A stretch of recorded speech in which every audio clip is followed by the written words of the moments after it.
You are about to hear a strange but true story. Legend has it, Harry Houdini, the master magician, once claimed that he could break out of any jail cell in the world. All he had to do was walk into that jail cell with his street clothes on. "I'll be out of there in 1 hour, no problem," he said. Well, a very old jail down south heard about Houdini's claims, and they accepted his challenge. On the day of the event, many people gathered outside. Very confidently, Houdini walked right into the jail and into the cell, and they shut the metal doors behind him. The first thing Houdini did was he took off his coat. Then, very strangely, he took off his belt.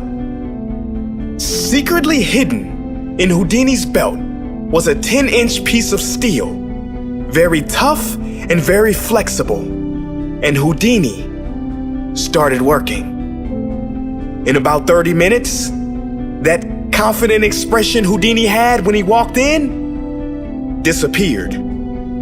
In 1 hour, he was bathed in sweat. And at the end of 2 hours, Houdini, in defeat, collapsed against the door, which then opened. It opened because, you see, that door had never been locked. But that's not entirely true, is it? That door was locked. It was firmly and thoroughly locked in Houdini's mind, which meant it was locked as if the best locksmith in the world had put his lock on it.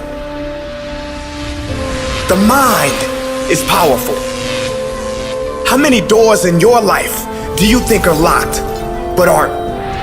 How many times have you been stuck in the mental prison of overthinking something that really had a simple solution? There is an ancient African proverb that says, when there is no enemy within, the enemy outside can do us no harm. Your mind is the most powerful force you will ever face. It will tell you lies. It will tell you you can't do that. You're not meant for that. You're not good enough for that. You can't go on anymore. You don't have the energy. You must thank it for its opinion and carry on. Because like Houdini showed us, the only locked doors that exist are in your own mind. The doors in reality are open, and all you have to do is walk through.